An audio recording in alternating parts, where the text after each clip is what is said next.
Hi, I'm Katie Friend, and I'm the English-speaking journalist for the Africa Eco Race. Weren't we so lucky to have our beautiful, special, and really incredible race this year? Because, as we know, since then, the world has gone a little quiet, a little in on itself. Here at the Africa Eco Race, we hope you are all and your families safe and well wherever you're watching us from. We wish you all the very best and look forward to seeing you in 2021.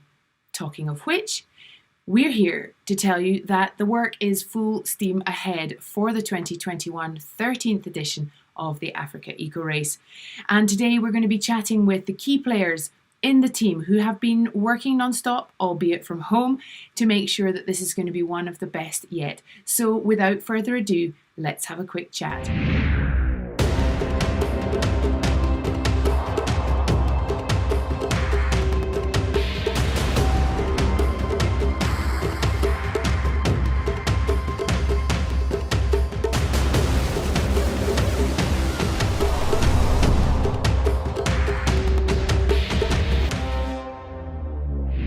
Alors, bienvenue Jean-Louis Schlesser, Event Director de l'Africa Eco Race. Après cette crise sanitaire historique et difficile pour tous, comment allez-vous? Ça va. Ça a été un petit peu long, mais on a respecté les consignes. On a essayé tous d'être extrêmement sages, on n'est pas sortis. Et c'est pour cette raison, je pense qu'ils ont envie de s'évader et de trouver le désert qui leur manque tant. Super. Et pendant cette période, ton équipe, est-ce qu'elle a pu continuer à travailler sur la préparation de l'édition de 2021 de l'Africa Eco Race? Oui, on a travaillé. Moi, j'ai essayé de trouver des idées, j'ai essayé de me projeter en avant, de savoir s'il allait avoir des soucis logistiques, principalement, et puis savoir si ça allait s'arrêter rapidement ou pas, quoi. Pour nous, c'était très délicat.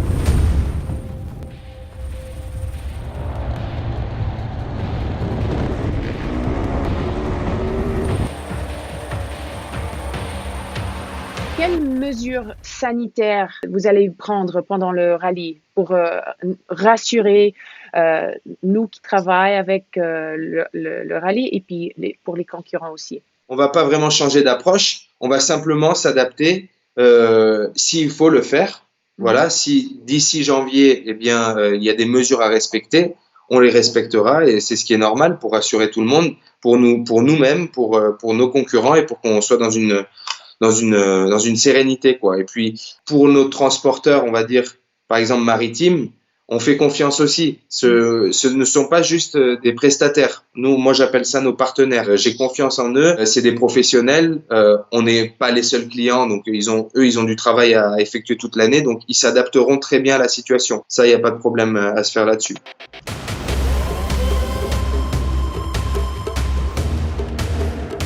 Que se passera-t-il en cas d'annulation due à Covid-19?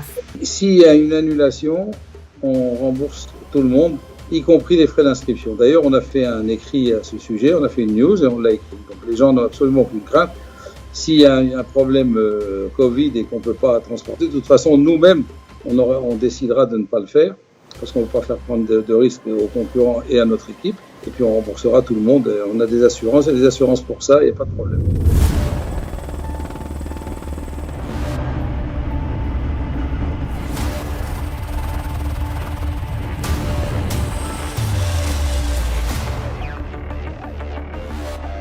Gilles, bonjour. Vous pouvez m'expliquer la composition de l'équipe? En 2020, nous étions donc une équipe de 25 personnes. Nous avions 6 véhicules tout-terrain sur piste. Nous avions un véhicule fourgon PMA qui faisait la fermeture goudron. Et nous avions une semi-remorque qui faisait l'ouverture goudron et qui nous permettait le soir de faire un grand PMA, un poste médical avancé. Ensuite, on a 2 camions balais équipés avec des médicaux dedans. Et on a aussi 2 hélicoptères avec de l'organisation équipée aussi du staff médical. Bon, si le Covid s'améliore, on continuera comme on faisait avant. Certainement que ce qu'on fera cette année, c'est qu'on désinfectera nos PMA et notre ambulance un peu plus souvent. Et puis aussi, on fera en sorte peut-être de voir avec les concurrents sur le port du masque et des choses comme ça. Mais on va attendre un petit peu, mais de toute manière, nous nous adapterons avec le médecin-chef.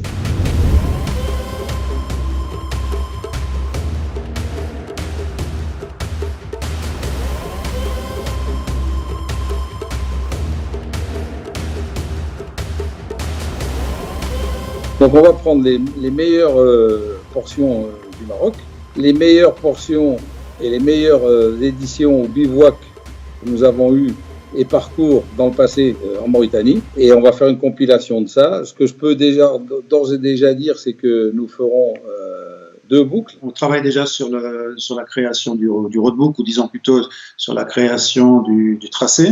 On connaît maintenant bien le Maroc et la Mauritanie, donc c'est pas trop un problème pour nous. Ce qu'on va essayer cette année de faire au niveau du tracé, de la beauté du rallye, c'est on va essayer de satisfaire aussi bien les concurrents que les assistances. C'est-à-dire on va éviter d'imposer aux assistances des très longues distances pour allier les bivouacs, et puis essayer de faire un maximum de boucles, ce qui arrange tout le monde. Et vous passez combien de temps normalement là-bas pour les reconnaissances? C'est entre 3 et 4 semaines pour les reconnaissances.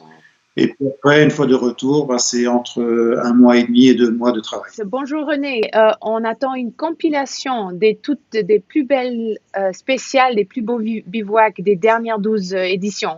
Vous pourrez nous parler un petit peu de ça? C'est tout à fait ce qu'on essaye de faire et d'avoir. Alors, il faut bien sûr que tout ça s'emboîte, parce que c'est un puzzle, et donc il faut que chaque année trouve sa place. Mais on a déjà fait le Maroc, ou pratiquement. Par où on passe, le terrain va changer petit à petit, et on va arriver sur Darla, puisque à Darla on aura toujours la journée de repos. Mais on arrive où là on est carrément dans le fin fond du désert. On est carrément au bout du désert. C'est là où il y a toutes les immensités. Donc tout le Maroc, ça va être en progression comme ça. Tous les jours, on va changer un petit peu d'itinéraire, et on va quitter la population pour aller vers le grand désert. En parlant du roadbook, pourquoi pas la création du roadbook électronique pour votre rallye? Au temps de Thierry Sabine, c'était du papier. Et aujourd'hui encore, c'est du papier. Pendant de nombreuses années, j'étais copilote en voiture. D'abord pilote en moto, ensuite copilote en voiture. Pour moi, un copilotage se fait avec un papier, avec un roadbook papier que l'on prépare la veille, qu'on étudie, qu'on essaie de comprendre, et pour être très fluide le lendemain dans la voiture. Parce qu'une voiture qui va vite, c'est grâce à la voiture, c'est grâce au pilote, et bien sûr aussi grâce au copilote. Et c'est un ensemble qui fait que c'est un rallye qui doit être plaisant. Moi, la seule chose qui me fait un peu peur, c'est que, bon, d'une part, déjà, les copilotes ne pourront pas travailler correctement, et puis que s'il y a une panne, qu'est-ce qu'on fait? Le véhicule sera immobilisé parce qu'il ne pourra plus continuer sans roadbook. Un roadbook papier ne peut pas tomber en panne.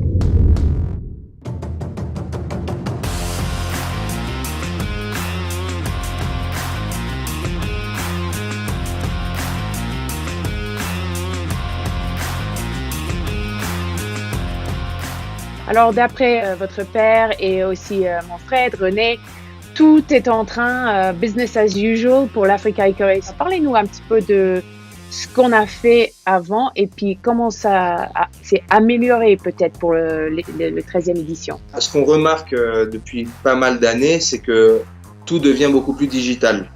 Les gens sont beaucoup plus connectés, les gens sont beaucoup plus sur leur téléphone, sur leur iPad, etc. Faut pas oublier la télévision, mais je suis en train de me concentrer, on va dire, pour qu'on s'axe le plus rapidement possible vers le digital, et de rendre du contenu plus visible au niveau digital. Par exemple, là où on a bien travaillé depuis maintenant 2 éditions, c'est sur le live, et ce qu'on souhaite vraiment faire, c'est mettre des images aussi. Donc c'est-à-dire qu'en fait, ça sera un format peut-être un tout petit peu plus long, mais ça permettra aux gens de voir qu'est-ce qui s'est passé dans la journée au niveau sportif aussi. Voilà, ça sera pas simplement du inside, mais ça sera aussi du contenu, de voir des belles images, de voir qu'est-ce qui s'est passé au niveau sportif, les classements, etc., quoi. Donc ça sera mon objectif l'année prochaine.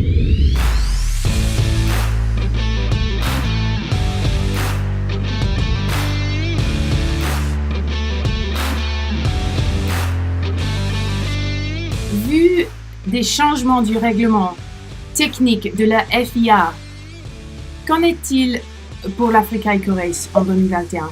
Ben on suit les règles principales de la FIA au niveau de la sécurité et tout ça, mais par exemple, si je prends le règlement des SSV, pour parler de ça, nous, on a mis les moteurs atmosphériques, par exemple, les gens doivent le lire, notre règlement, mais enfin, les moteurs Atmo, on leur met 100 kg de moins que les moteurs turbo. Donc, ça sera un avantage. On est très strict en ce qui concerne l'esprit extrême SSV. Parce qu'on veut que ça se développe. Parce que c'était un énorme succès cette année, en 2020, cette catégorie SSV. C'est vraiment l'avenir, je crois que vous avez dit plusieurs fois. Tout à fait. Alors, nous, ce qu'on va faire, c'est qu'on va continuer à les classer tous ensemble, je veux dire au classement général. Mais ensuite, nous allons vraiment faire un classement spécifique pour chaque catégorie. C'est-à-dire que le classement général, camion, voiture, SSV, tout le monde. Et ensuite, il y aura un classement séparé pour les camions, pour les SSV et pour les T3. Et pour les roues motrices, bien sûr.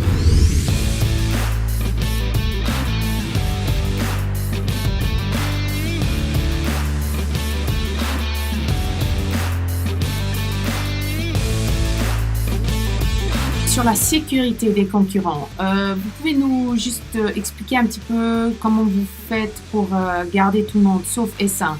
La sécurité commence déjà pendant les reconnaissances. C'est-à-dire que pendant les reconnaissances, on essaie déjà de trouver des passages, des pistes, des endroits qui ne sont pas dangereux et qui ne sont pas trop rapides non plus. Si on tombe sur une piste qui ressemble à une autoroute où les concurrents vont rouler à 200 ou 250 km/h, c'est pas notre intérêt. On quitte cette piste-là et on va trouver autre chose qui va être tout aussi plaisant, où ils vont rouler moins vite, donc ça va être moins dangereux. Ensuite, il y a aussi tout le système d'e-track, donc surveillance par satellite de la position de chaque véhicule.